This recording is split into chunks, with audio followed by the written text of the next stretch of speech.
السلام علیکم ناظرین، میں وقاص عوان ہوں اور آپ میرا یوٹیوب چینل دیکھ رہے ہیں۔ ناظرین، ملکی سیاست میں جو گہما گہمی ہے وہ جاری ہے۔ عام انتخابات میں اب صرف چند ہی روز باقی ہیں۔ پاکستان تحریک انصاف کی ایک ایسی کارکن جو گزشتہ 9 ماہ سے جیل میں ہے، صنم جاوید کی میں بات کر رہا ہوں۔ صنم جاوید کو سپریم کورٹ سے الیکشن لڑنے کی اجازت مل چکی ہے، لیکن کیا اب صنم جاوید الیکشن لڑیں گی یا الیکشن سے دستبردار ہوں گی؟ آج صنم جاوید کا ایک کیس بھی تھا، اس میں ضمانت ہوئی یا نہیں ہوئی، اسی سب پر بات کرنے کے لیے میرے ساتھ شاکر عوان موجود ہے۔ شاکر، یہ بتائیے گا، صنم جاوید نے ایک پوری جنگ لڑی ہے الیکشن لڑنے کے لیے، بالآخر سپریم کورٹ آف پاکستان نے اجازت دی ہے، لیکن اب خبریں یہ آ رہی ہیں کہ شاید صنم جاوید الیکشن نہ لڑیں، کیا ایسا ہی ہے؟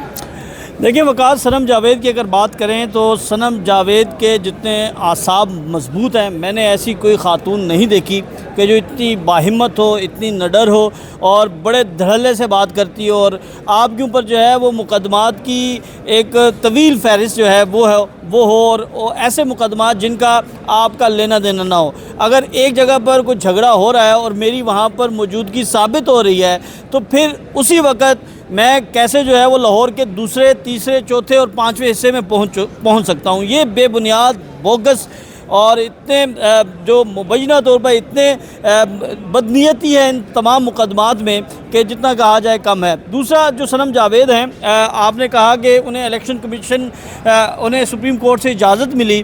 بالکل، سپریم کورٹ نے انہیں اجازت دی کہ آپ الیکشن لڑ سکتی ہیں، اور اس سے پہلے بھی ریٹرننگ افسر کا جو فیصلہ تھا وہ انتہائی بدنیتی پر مبنی تھا، وہ خلاف آئین تھا، اور دکھ اس چیز کا ہے کہ اس کو پھر الیکشن ٹریبیونل اور اس کے بعد لاہور ہائی کورٹ، جسے ہم قانونی جگہ کہتے ہیں جہاں پر قانون بنتا ہے، جہاں پر قانون کی تشریح ہوتی ہے، وہاں پر جو ہے یہ چیزیں جو ہیں وہ دیکھی گئیں، وہاں پر بھی ڈیسائیڈ نہیں ہوا، اور پھر انٹل جا کر اس وقت ڈیسائیڈ ہوا جب الیکشن میں بہت کم دن رہ گئے تھے۔ تو یہ ساری صورتحال ہے۔ اس کے بعد آج جب لاہور کی انسداد دہشت گردی عدالت جو ہے وہ صنم جاوید کی ضمانت منظور کرتی ہے اور آج ان کے رہائی کے امکانات روشن ہو چکے تھے، تو پھر اچھا، یہ بتا دیں کہ یہ کون سے کیس میں صنم جاوید کی ضمانت منظور ہوئی ہے، الزام کیا تھا، اور اس کے کیونکہ تمام کیسز میں ضمانت ہو چکی ہے تو کیا اب صنم جاوید کی رہائی ممکن ہوگی یا کوئی اور پلان ہے؟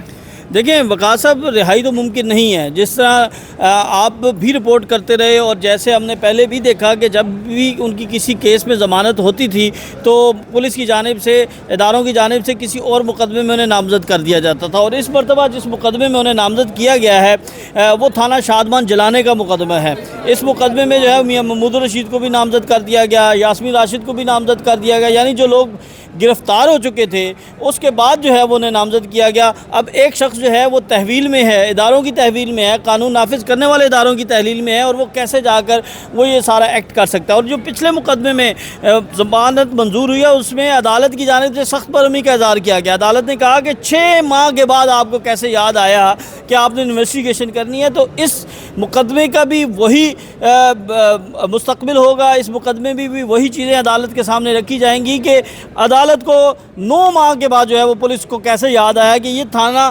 شادمان جلانے کے مقدمے میں مطلوب ہیں۔ اگر پہلے آپ انویسٹیگیشن مکمل کر چکے تھے تو 9 ماہ سے وہ آپ کی تحویل میں ہیں، وہ جیل میں ہیں، تو آپ انویسٹیگیشن کر سکتے تھے۔ لیکن مسئلہ یہ ہے کہ صنم جاوید کو کسی بھی صورت جو ہے وہ الیکشن نہیں لڑنے دینا۔ اب جب یہ نظر آ رہا ہے کہ وہ الیکشن نہیں لڑ سکتی تو یہ ڈر پیدا ہو گیا ہے کہ اگر صنم جاوید باہر آتی ہیں اور کمپین کرتی ہیں تو مریم نواز کو بہت زیادہ نقصان ہو سکتا ہے۔ NA 120 جہاں سے انہوں نے کاغذات نامزدگی جمع کروائے وہاں پر نقصان ہو سکتا ہے۔ PP یعنی ہر جگہ یا کہیں پر بھی وہ جاتی ہیں تو اس کا نقصان جو ہے، یعنی باوجود اس کے کہ صنم جاوید الیکشن نہیں لڑ رہی، صرف صنم جاوید کی جانب سے کیمپین کرنے کے خطرات کی وجہ سے انہیں باہر نہیں آنے دیا۔ وقاص صاحب، ایک چیز جو ہمارے سورسز کنفرم کرتے ہیں وہ یہ ہے کہ جتنی بھی خواتین تھیں جو اب تک رہا ہو چکی ہیں، ہم ان کی قربانیوں کے اوپر جو ہے وہ سوالیہ نشان نہیں اٹھاتے۔ جتنی دیر انہوں نے یہ جبر برداشت کیا، جتنی دیر فسطائیت کو دیکھا، ہم اس کے اوپر جو ہے وہ بالکل کوئی دو رائے نہیں ہے۔ انہوں نے بڑا بہادری کے ساتھ مقابلہ کیا، لیکن ان کے سامنے یہ آپشن رکھی گئی، اگر آپ لوگوں نے کاغذات نامزدگی جمع کروائے یا آپ لوگوں نے الیکشن لڑنے کا سوچا یا لڑنے کے لیے آپ گئے تو پھر آپ کی ضمانت ناممکن ہے۔ تو ابھی اس وقت آپ یہ دیکھ سکتے ہیں کہ جن خواتین نے الیکشن لڑنے کے لیے کاغذ جمع کروا رکھے ہیں ان کی رہائی نہیں ہوئی۔ صنم جاوید تو اب الیکشن نہیں لڑ رہی نا۔ انہوں نے کہا کہ آپ نے کوئی ایکٹیویٹی، آپ چلیں آپ یہ دیکھ لیں کہ جن خواتین کی ضمانتیں ہوئی ہیں وہ آپ کو کہیں نظر آ رہی ہیں؟ کہیں نہیں نظر آئیں گی آپ کو۔ ختیجہ شاہ، آپ کو ان کا ایک بیان آیا تھا کہ وہ الیکشن لڑنا چاہتی ہیں، تو اس کے بعد وہ بیان واپس لیا گیا، وہ پھر رہا ہو گئی ہیں۔ ہم ان کی قربانی کے اوپر بات نہیں کر رہے، ہم یہ کہہ رہے ہیں کہ ان کو پابند کیا گیا کہ اگر آپ الیکشن کا سوچیں گی، لڑیں گی، تو پھر آپ کی ضمانت ناممکن ہے۔ اور یہ صنم جاوید کو بھی کہا گیا، جس سے اس نے سختی سے مسترد کیا۔ اس نے کہا جی وہ الیکشن لڑیں گی، نہ صرف لڑیں گی بلکہ وہ آخری دم تک کھڑی رہیں گی۔ اب یہ ان کو یہ سزا دی جا رہی ہے کہ وہ کیوں الیکشن لڑ رہی ہیں، وہ کیوں اپنا موقف تبدیل نہیں کر رہی۔ اور جو ان مقدمات کی قانونی حیثیت ہے، یہ میں نہیں، یہ عام پاکستانی بھی جانتا ہے کہ اس کی کوئی حیثیت نہیں ہے۔ یہ صرف اور صرف انتقام لیا جا رہا ہے، صرف اور صرف کسی کی ایما پر یہ کیا جا رہا ہے۔ تو لاہور اس میں انسداد دہشت گردی عدالت نے بھی یہ آبزرویشن دی ہے کہ یہ بے بنیاد مقدمات۔ اچھا شاکر، یہ بتائیے گا کہ ہم نے دیکھا کہ گزشتہ 9 ماہ میں صنم جاوید نے بہت سیکریفائز کیا ہے، ان کی پوری فیملی ڈسٹرب ہوئی، ہر چیز ہوئی۔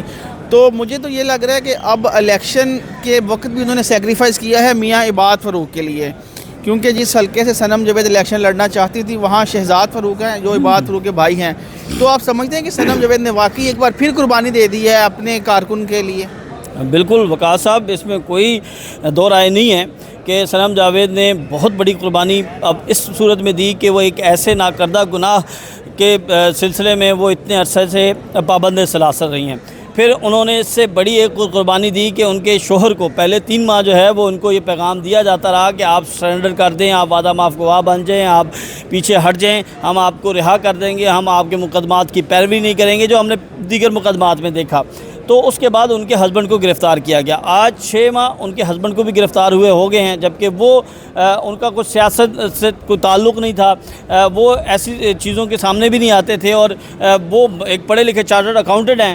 اس کے باوجود وہ پوری فیملی جو ہے وہ سیکریفائز کر رہی ہے۔ پھر صنم جاوید کے بچے ہیں، ان کے والدین ہیں، ان کی بہن ہے دوسری فلک جاوید، وہ بھی منظر عام سے غائب ہیں 9 ماہ سے۔ تو اس پورے خاندان نے بہت بڑی قربانی دی ہے، اس میں کوئی شک نہیں ہے۔ اور اس کے بعد آپ یہ دیکھیں کہ ان کے والد نے پہلے کاغذات نامزدگی جمع کروائے، ریٹرننگ افسر، election tribunal, Lahore high court, وہ سپریم کورٹ تک گئے۔ اب فواد چودھری جو ہے وہ دل برداشتہ ہو کے انہوں نے کاغذ واپس لے لیے، بائیکاٹ کر دیا، لیکن انہوں نے ہمت نہیں آ رہی۔ اب یہ دیکھیں سارے پروسیس یہ ویسے نہیں ہو جاتا، بڑا اس میں خرچ لگتا ہے، پیسہ لگتا ہے، وقت لگتا ہے، اذیت ہوتی ہے، خواری ہوتی ہے۔ پھر ایک پی ٹی کارکن پھر اتنی بڑی قربانی انہوں نے دے دی۔ انہوں نے کہا کہ اب چونکہ وقت بہت کم رہ گیا ہے، شہزاد فاروق جو ہیں ان کی بھی قربانی ہے، ان کا بھتیجا جو ہے وہ فوت ہوا، ان کا یعنی صنم جاوید نے جو پی ٹی آئی کے باقی امیدوار ٹکٹوں کے لیے بھاگ دوڑ کر رہے ہیں ان کو بھی پیغام دے دیا کہ بھائی ٹکٹ کا معاملہ نہیں ہے، ٹکٹ کو چھوڑیں، اس وقت صرف عمران خان کی سوچیں۔ ایسی بالکل دیکھیں جی، صنم جاوید کی جو قربانی ہے، میں یہ سمجھتا ہوں کہ جو طریقہ انصاف کے جتنے بھی لیڈرز ہیں، ورکرز ہیں، ان میں سب سے بڑی قربانی ہے۔ اور خاص طور پر جو ٹکٹس والی آپ نے بات کی، دیکھیں انہوں نے بتایا کہ وہ ایک نظریے کو سپورٹ کر رہی ہیں، تو اس نظریے کے لیے جو ہے انہوں نے کہا کہ آپ کا الیکشن لڑنا ضروری نہیں ہے، آپ کہیں پر بھی کھڑے ہو کر کسی بھی جگہ پر اپنا نقطہ نظر دے کر آپ اس موقف کی تائید کر سکتے ہیں، اس کی حمایت کر سکتے ہیں۔ اس کے لیے آپ کو الیکشن لڑنے کی ضرورت نہیں، اس کے لیے آپ کو جو ہے جلد سے جلوس کرنے کی ضرورت نہیں، لیکن آپ نظریے کے ساتھ جب کھڑے ہوں تو پھر آپ کو جو ہے اپنے لیڈر یا اپنی پارٹی یا جس کو آپ سپورٹ کر رہے ہیں اس کے ساتھ کھڑا ہونا چاہیے۔ بہت شکریہ شاکر۔ تو صنم جاوید کی قربانیوں کا جو سلسلہ ہے وہ ابھی جاری ہے۔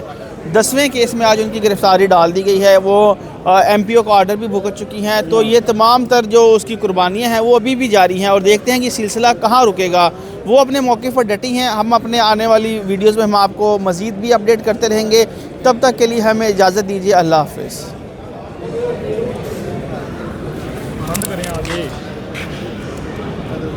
چھوڑ دیں۔